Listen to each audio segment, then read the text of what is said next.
Kita semua tahu dalam dunia ekonomi ada istilah economic boom dan economic bust. Dalam rumah tangga, economic boom ketika cicilan rumah lunas, cicilan kendaraan lunas, suami istri punya pendapatan di atas biaya rutin sehari-hari, lalu mereka membangun rumah kos-kosan. Dari kelebihan uang bulanan bisa nyicil pinjaman buat membangun kos-kosan. Apalagi kos-kosan 40 kamar tersebut terisi penuh. Uang mereka bukan kepakai tapi malah bisa menabung. Ekonomi bust di rumah tangga adalah cicilan rumah dan kendaraan masih panjang, istri tidak bekerja, suami kena PHK, lalu membangun rumah kos-kosan dengan jaminan aset yang ada di refinance dan di stretch tenornya dipanjangin. Ini langsung membuat pendapatan habis kepakai di berbagai cicilan dan kebutuhan harian. Sekarang kita lihat Indonesia, posisinya economic bust, aku economic boom Indonesia ini. 3 tahun yang lalu di mana posisinya? APBN defisit berhutang atau APBN-nya surplus? Kalau sekarang bagaimana? Defisitnya bertambah besar sejak 2017, 2018, 2019 atau mengecil defisitnya?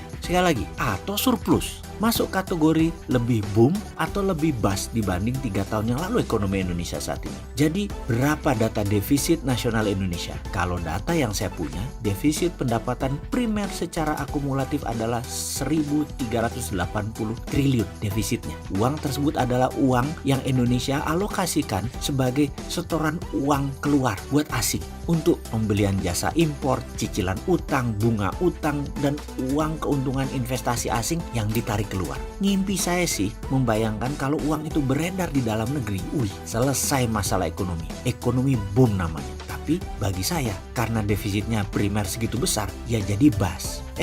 Maaf, saya nggak bilang ekonomi bust terus membangun etalase infrastruktur malah membuat lebih bust loh ya. Ini proyek nasional, ini harus disepakati dan ini harus kita dukung. Cuman caranya jangan pakai pinjam. Setuju nggak? Caranya jangan pakai BUMN. Sekali lagi, saya cuman protes mengapa masih miring ke Cina cari utangan dan investasi langsungnya negara asing itu Cina juga. Dan juga masih juga pakai BUMNisasi strateginya. Ditambah lagi dunia investasi tadi, yaitu khususnya dunia investasi Cina, itu di bawah Menko Saurus yang saya anggap nggak paham manajemen bernegara. Dia itu mikirnya ekonomi mikro dibawa ke makro. Maaf loh ya, saya masih menganggap orang ini liabilities atau beban buat negara sekarang.